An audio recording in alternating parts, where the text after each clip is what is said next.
नमस्कार बच्चों, Isha classes online education में आपका स्वागत है। हमारा 10वीं क्लास का टॉपिक चल रहा था वास्तविक संख्याएं। उसके अंतर्गत हमने पढ़ लिया था यूक्लिड विभाजन प्रमेय का, यूक्लिड विभाजन एल्गोरिथम और अंकगणित की आधारभूत प्रमेय। और आज का जो हमारा टॉपिक है बेटा वो है कि कैसे अपरिमेय संख्याओं को सिद्ध किया जाता है। अब तक हमने पढ़ा है 9th क्लास में कि परिमेय संख्या क्या होती है और अपरिमेय संख्या क्या होती है। वहां हमने यह नहीं सीखा है कि कैसे अपरिमेय संख्या को सिद्ध किया जाता है, लेकिन हम 10वीं क्लास में यह सीखेंगे कि अपरिमेय संख्याओं को कैसे सिद्ध किया जाता है।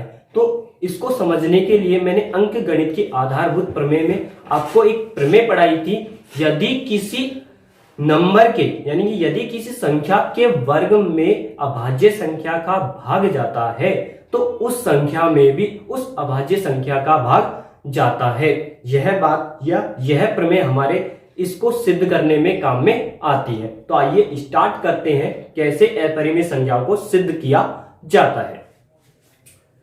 तो हमारा टॉपिक है अपरिमेय संख्याओं को सिद्ध करना। अपरिमेय संख्याओं को सिद्ध करना।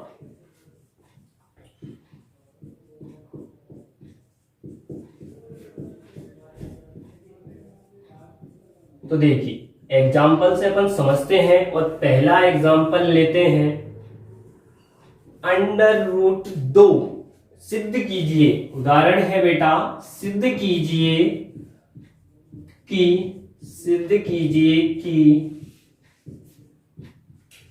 √2 एक अपरिमेय संख्या है, एक अपरिमेय संख्या है। तो देखिए इस तरह का जो क्वेश्चन है आपके बोर्ड एग्जाम्स के लिए बहुत ही ज्यादा महत्वपूर्ण है और इस साल 2021 में आपके इस तरह का क्वेश्चन 100% आरबीएसई बोर्ड में आएगा, क्योंकि 2019 में इस तरह का क्वेश्चन आ चुका है। 2020 में इस तरह का क्वेश्चन नहीं आएगा, तो 2021 में ये बेटा इंपॉर्टेंट क्वेश्चन हो गया। तो देखिए समझिए, बिल्कुल बेसिक है, आप इसकी प्रैक्टिस करते जाना और आपको समझ में आता चला जाएगा। तो देखिए माना √2 √2 एक परिमेय संख्या है, एक परिमेय संख्या है।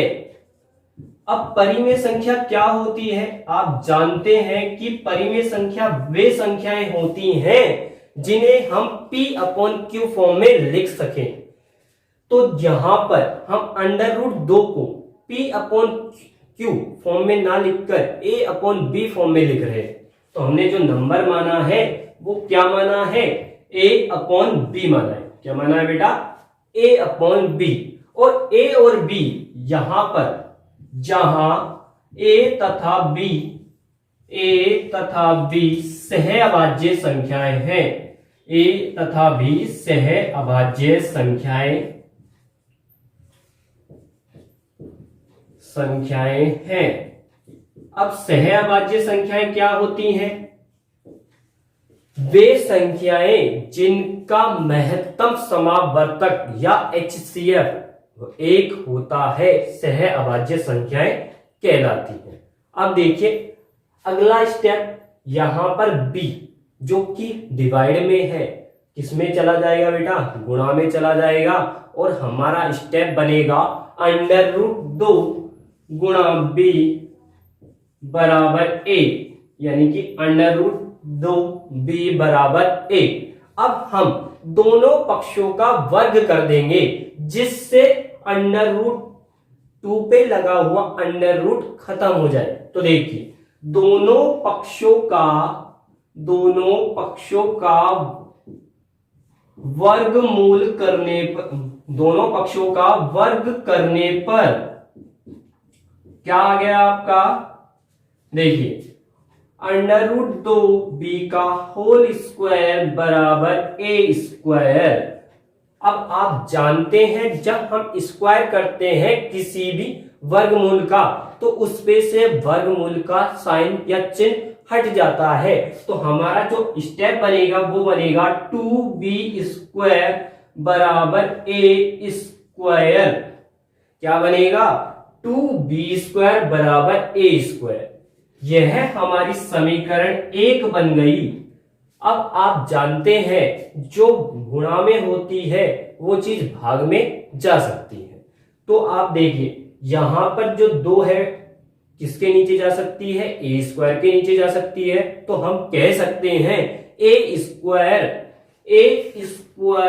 2 से विभाजित है, 2 से विभाजित है, अतः विभाजित है, अतः a भी 2 से विभाजित होगी। मैंने आपको पढ़ाया था अंकगणित की आधारभूत प्रमेय में, अगर a² में किसी अभाज्य संख्या का भाग जाता है तो उस संख्या में भी अभाज्य संख्या का भाग जाएगा। तो हमने यहां लिख दिया a² 2, क्योंकि 2 एक अभाज्य संख्या है, a² 2 से विभाजित है तो a भी किससे विभाजित होगा? a से 2 से विभाजित होगा। किससे विभाजित होगा? 2 से विभाजित होगा। तो देखिए अब हम क्या कर सकते हैं? एक ही जगह जो एक एक टुकड़े हो गए वो क्या हो गए, यानी कि एक गुणनखंड 2 गया और दूसरा गुणनखंड हमें पता नहीं है, उस गुणनखंड को हमने c मान लिया। तो a बराबर 2c रखने पर, क्या रखने पर? a बराबर 2c रखने पर जहां जो आपका c है वो क्या है? एक पूर्णांक। यहां लिख देते हैं जहां c बराबर कोई पूर्णांक है, कोई पूर्णांक है। तो देखिए अब क्या करेंगे, इसको पुट कर देंगे। तो देखिए क्या बन जाएगा? 2b² बराबर 2c का होल स्क्वायर, और आप जानते हैं 2b² सेम रहा और 2c का यानी कि 2c का होल स्क्वायर क्या बन जाएगा? 4c²। क्या बन जाएगा? 4c² बन जाएगा। अब जो 2 है वो भाग में चला जाएगा। किसमें चला जाएगा? भाग में। तो आप देखिए जो 2 है उसको मैं भाग में भेज रहा हूं, तो b² बराबर 4c² बटे 2। यहां पर 2 4 को 2 टाइम काट देगा, 2 एकम 2, 2 दूनी 4। तो आपका जो स्टेप है वो क्या बन गया? b² बराबर 2c²। इसे हमने कह दिया दूसरी समीकरण। क्या कह दिया? दूसरी समीकरण। तो आप देख सकते हैं कि जो 2c² है यानी कि c² के साथ जो 2 मल्टीप्लाई में है, गुणा में है, वो किस में चला जाएगा? भाग में चला जाएगा। किस में चला जाएगा? भाग में चला जाएगा। तो देखिए क्या लिख सकते हैं इससे हम लिख सकते हैं, इससे बेटा क्या लिख सकते हैं हम? इससे लिख सकते हैं b² 2 से विभाजित है, b² 2 से विभाजित है, अतः b भी 2 से विभाजित होगा। b भी 2 से विभाजित होगा। तो आप देख सकते हैं कि b² 2 से विभाजित है तो b भी 2 से विभाजित होगा। तो देखिए a भी किससे विभाजित है? 2 से, और b भी 2 से विभाजित है। तो दोनों का एक उभयनिष्ठ गुणनखंड क्या बन गया? 2। तो लिखेंगे a तथा b का एक उभयनिष्ठ गुणनखंड 2 है, उभयनिष्ठ गुणनखंड 2 है।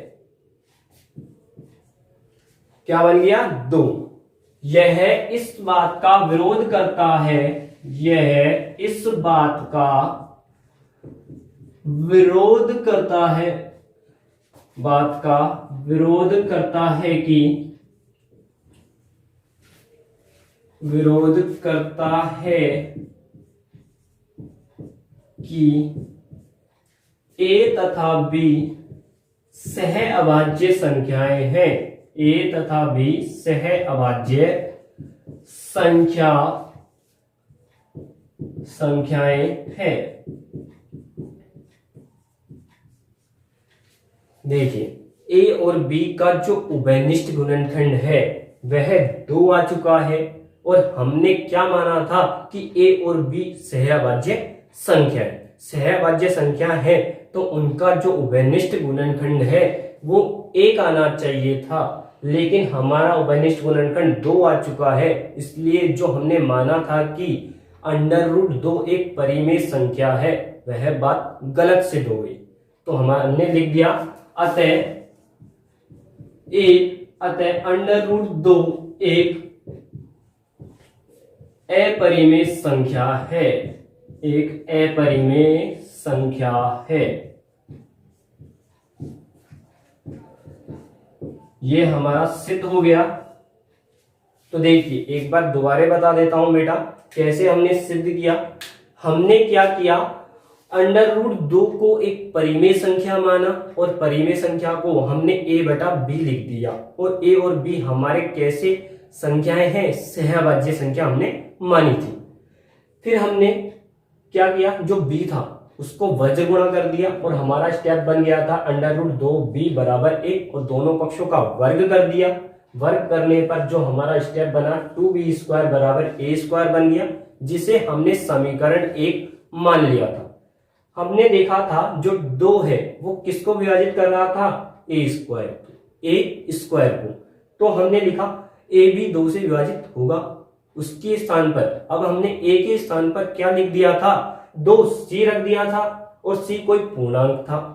तो देखिए हमारा जो स्टेप बना वो बन गया 2b² = 2c का होल स्क्वायर। तो 2b² = 4c²। इसको हमने सोल्व किया तो क्या आ गया, b² = 2c²। तो हम यहां देख सकते हैं जो c² के साथ 2 था वो भाग में जा सकता है b² के। तो हमने लिख दिया b² 2 से विभाजित है तो b भी किससे विभाजित हो गया, 2 से। तो देखिए a और b का जो उभयनिष्ठ गुणनखंड है वो क्या आ गया, 2 आ गया। इसने इस बात का विरोध कर दिया कि a और b सहअभाज्य संख्याएं हैं, और हमारा यह सिद्ध हो गया कि √2 एक अपरिमेय संख्याएं है, एक अपरिमेय संख्या है। इस तरह आपको बेटा √3, √5 और √7 के लिए सिद्ध कर देखना है। देखिए मैं लिख देता हूं किस किस के लिए आपको सिद्ध करके देखना है। उदाहरण में √3, √5, √7 को आपको सॉल्व करके देखना है। कुछ नहीं है, बिल्कुल सेम इसी तरह चलेगा। जहां पर √2 आया है यानी कि 2 लिखा है, वहां पर अगर 3 के लिए बात करेंगे तो क्या जाएगा, 3 आ जाएगा। √5 की बात करेंगे तो 5 आ जाएगा, और √7 की बात करेंगे तो 7 आ जाएगा। बिल्कुल सेम इसी तरह चलेगा। जहां पर 2 है वहां पर दूसरा नंबर आ जाएगा अगर हमारा नंबर चेंज होता है तो। अब देखिए दूसरे टाइप का क्वेश्चन किस तरह आता है। सिद्ध कीजिए कि आपका जो क्वेश्चन है दूसरा वो किस टाइप से आता है, समझिए।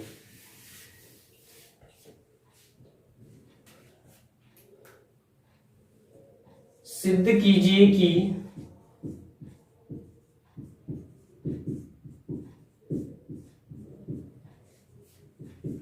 2 + √3 एक अपरिमेय संख्या है, एक अपरिमेय संख्या है। तो देखिए कैसे करेंगे, बिल्कुल आसान है। सॉल्यूशन माना 2+√3 माना 2+√3 एक परिमेय संख्या है, एक परिमेय संख्या है। तो देखिए 2+√3 बराबर a/b, और a और b कैसे नंबर है? सह अभाज्य संख्याएं हैं। a तथा b सह अभाज्य संख्याएं हैं। सह अभाज्य संख्या आप जानते हैं जिनका HCF क्या होता है? 1 होता है। ऐसी संख्याएं जिनका HCF 1 होता है सह अभाज्य संख्याएं कहलाती है। तो देखिए अब अंडर रूट वाली संख्या को, क्योंकि देखिए √3 इसको यही रहने देंगे, और जो दो कैसी संख्या है? परिमेय, उसको परिमेय संख्या के पास ले जाएंगे। तो देखिए √3 बराबर a/b।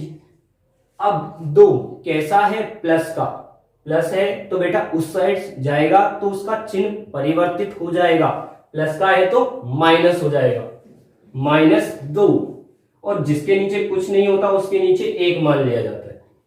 तो देखिए √3 बराबर हमारा जो लघुत्तम है वो क्या आ गया? b आ गया। क्या आ गया?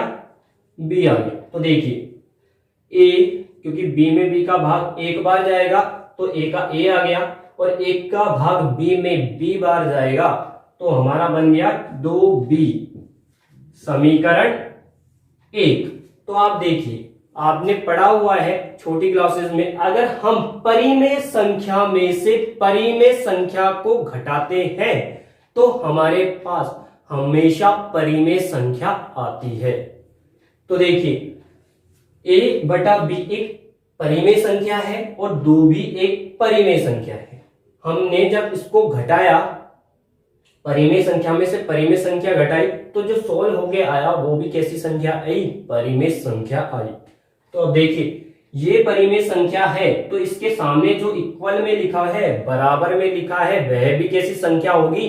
परिमेय संख्या होगी। तो देखिए a-2b/b एक परिमेय संख्या है, एक परिमेय संख्या है। अतः √3 भी एक परिमेय संख्या होगी, एक परिमेय संख्या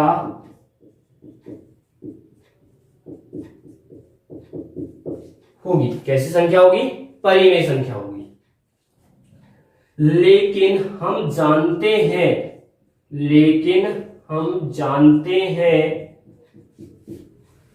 कि √3 एक अपरिमेय संख्या है, एक अपरिमेय संख्या है। तो देखिए ये अगर परिमेय संख्या है तो यह भी परिमेय संख्या होगी, लेकिन आप क्या जानते हैं? √3 एक अपरिमेय संख्या है, तो यह इस बात का विरोध कर रहा है कि अपरिमेय संख्या परिमेय संख्या के बराबर नहीं हो सकती। तो हम बेटा लिख देते हैं सीधा कि 2+√3 एक अपरिमेय संख्या है। तो 2 अतः 2+√3 एक अपरिमेय संख्या है, अपरिमेय संख्या है।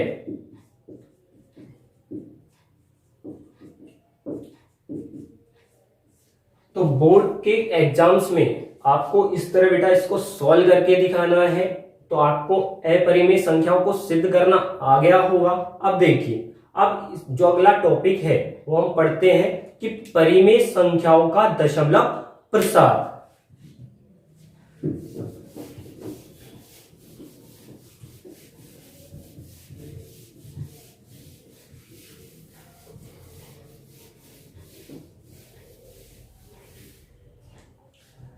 परिमेय संख्याओं का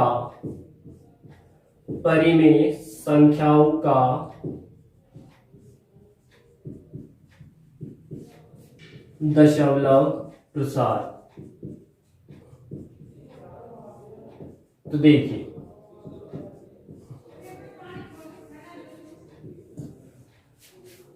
हमने बेटा 9वीं क्लास में पढ़ा है परिमेय संख्याओं का दशमलव प्रसार कि अगर हमारा शेषफल 0 आता है, यदि हमारा शेषफल 0 आता है तो वह शांत दशमलव प्रसार कहलाता है। यदि हमारा शेषफल 0 नहीं आता तो वह अशांत दशमलव प्रसार कहलाता है।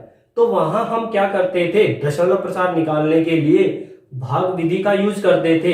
लेकिन आप जब 10वीं क्लास में परिमेय संख्याओं का दशमलव प्रसार पढ़ोगे तो वहां आपको लंबी विभाजन प्रक्रिया का उपयोग नहीं करना है। नहीं करना है, लंबी विभाजन प्रक्रिया का उपयोग नहीं करना है। उसके लिए आपको 2 प्रमेय याद करनी है, समझना है उनको। देखिए पहली प्रमेय, यदि माना x बराबर P बटा Q एक परिमेय संख्या है, एक परिमेय संख्या है।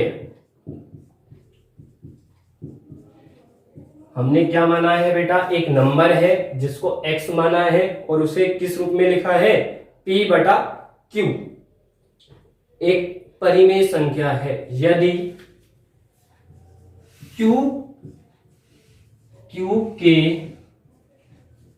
अभाज्य गुणनखंड, Q के अभाज्य गुणनखंड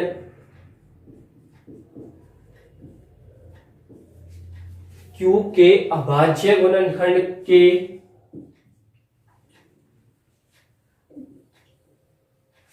Q के अभाज्य गुणनखंड 2 की पावर m और 5 की पावर n के रूप में है, n के रूप में है, जहां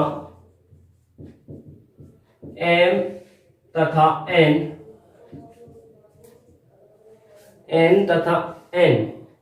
ऋणात्मक पूर्णांक नहीं है, ऋणात्मक पूर्णांक नहीं है, नहीं हो, तो परिमेय संख्या x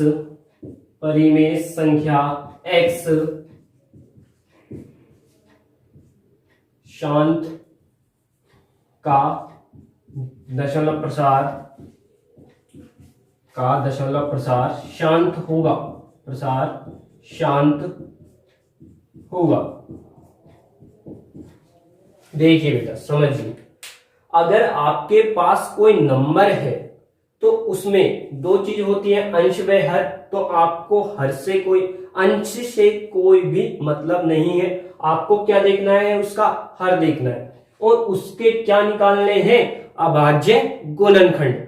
अगर आपके अभाज्य गुणनखंड 2 की घात m तथा 5 की घात n के रूप में आ जाए तो आपका जो दशमलव प्रसार होगा वो कैसा होगा, शांत होगा। कैसा होगा, शांत होगा। अगर इस तरह नहीं आएगा, यानी कि 2 और 5 के अलावा कोई और नंबर आ जाए तो वह नंबर कैसा हो जाएगा, वह परिमेय संख्या अशांत होगी। क्या होगी, अशांत। तो देखिए दूसरी प्रमेय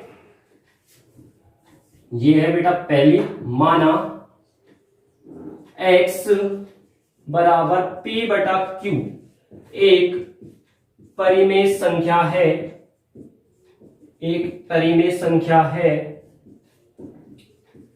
यदि Q के अभाज्य गुणनखंड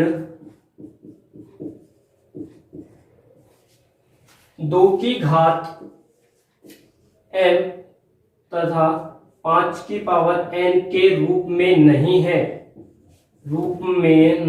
है, जहां m तथा n ऋणात्मक पूर्णांक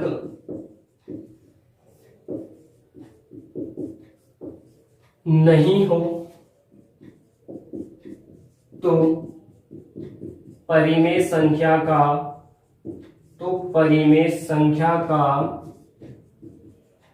दशमलव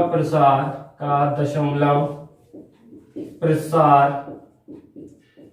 अशांत होगा। कैसा होगा? अशांत होगा। देखिए, समझिए, यदि आपके परिमेय संख्या का हर यदि 2 गुणा 5 की पावर n यानी कि 2 की घात m तथा 5 की पावर n के रूप का होगा तो बेटा वो शांत होगी। अगर 2 की पावर m तथा 5 की पावर n के रूप का नहीं होगा तो वो अशांत होगी। तो देखिए, इसको उदाहरण से समझते हैं।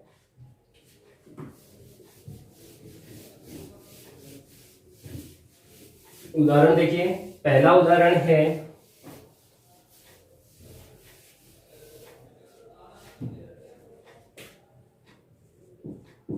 देखिए 49/500। आप क्या करोगे? आप सबसे पहले जो हर है 500 उसका अभाज्य गुणनखंड करोगे। देखिए 500 के अभाज्य गुणनखंड क्या बन गए? किसका कितनी बार जाएगा भाग? 250। फिर 2 का भाग दिया, कितनी बार गया? 125। फिर 5 का भाग दिया, क्या आ गया? 25 आ गया। फिर 5 का भाग दिया, 5 आ गया। और 5 का भाग दिया, 1 आ गया। तो देखिए 49/2 की घात 2 गुणा 5 की घात 3। तो आप देख सकते हैं बेटा कि जो हमारा हर के अभाज्य गुणनखंड है वो किस रूप में आ गए? 2 की घात n तथा 5 की घात n के रूप में आ चुकी है। तो हमने लिख दिया हर 2 की घात m तथा 5 की घात n के रूप में है,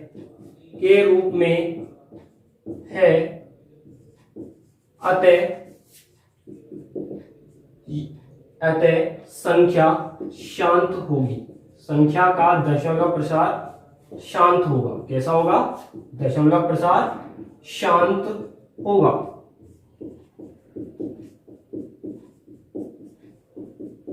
देखिए बेटा, अगला एग्जांपल देखिए।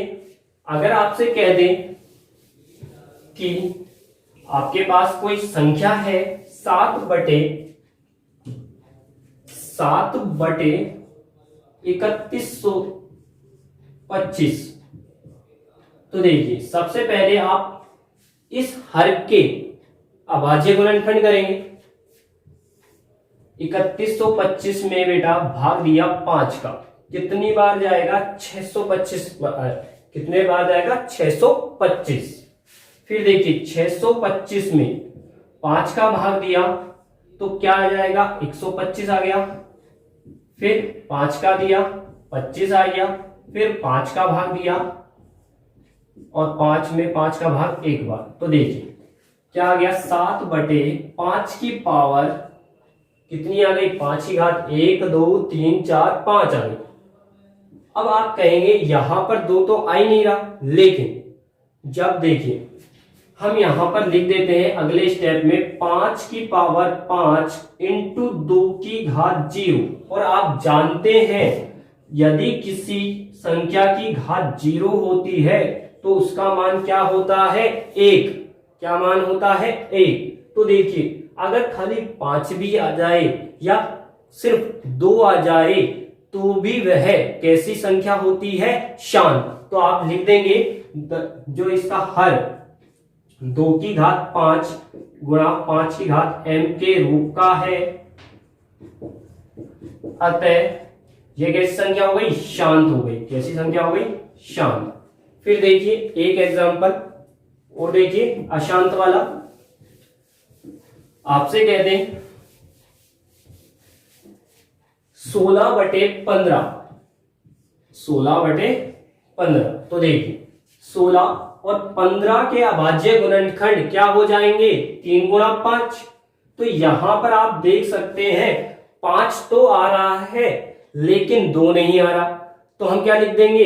हर 2 की घात m तथा 5 की घात n के रूप का नहीं है, अतः संख्या कैसी हो गई? अशांत। अतः संख्या अशांत है।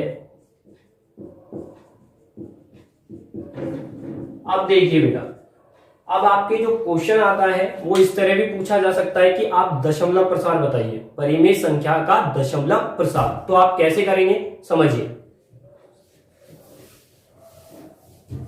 तो देखिए आपका जो क्वेश्चन है वो इस तरह मान लिया 49/50। तो सबसे पहले आपने क्या किया, इस तरह के क्वेश्चन सॉल्व करने के लिए नीचे या तो हम 10 बनाते हैं या 100 बनाते हैं, इस तरह अपन इसे सॉल्व करते हैं। तो देखिए सबसे पहले आपने अभाज्य गुणनखंड कर लिए 50 के अभाज्य गुणनखंड क्या बने, देखिए 2 का भाग गया 25, फिर 5 का भाग दिया, फिर 5 का दिया। तो आपके जो अभाज्य गुणनखंड आ गए वो आ गए 2 गुणा 5 की पावर 2। तो देखिए अगर आपसे दशमलव प्रसार की कहता है तो आप देख सकते हैं बेटा हर में यहां 2 की घात 1 है और यहां 5 की घात 2 है। हमें नीचे दोनों की जो घात है वो बराबर करनी होती है। तो किससे गुणा कर देंगे, किसकी कमी पड़ रही है, 1 2 की कमी पड़ रही है। तो हम लिख देते हैं अंश व हर में, अंश व हर में 2 से गुणा करने पर, 2 से गुणा करने पर अगर यहां पर 5 की कमी पड़ रही होती तो 5 से करते, लेकिन आप देख सकते हैं यहां पर 1 2 की कमी पड़ रही है इसलिए हमने 1 2 से कर दिया। तो देखिए 49 गुणा 2 बटे 2 गुणा 5 की पावर 2 गुणा 2। तो देखिए स्टेप बन गया हमारा, 49 को 2 से गुणा करने पर 98 आ गया। नीचे बेटा हर में 2 की घात 2 इंटू 5 की घात 2। अब देखिए 98 बटे 2 इंटू 5 की पावर क्या बन गई, 2 बन गई। अब देखिए हमने लिख दिया 98 बटे 10 की घात 2 और जब इसे खोला तो बन गया 98 बटे 100। नीचे बेटा 2 जीरो है तो पॉइंट जो दशमलव है वो 2 अंक पहले लग जाएगा और हमारा जो आंसर है वो आ गया 0.98। तो आपको इस तरह से क्वेश्चन को सोल्व करना है। जो आपकी बुक में क्वेश्चन दिए हुए हैं उनकी आप प्रैक्टिस कीजिए और जो आपका जो टॉपिक है बेटा आपको समझ में आ गया होगा। इस तरह जो हमारा चैप्टर है वास्तविक संख्याएं वो समाप्त होता है। धन्यवाद।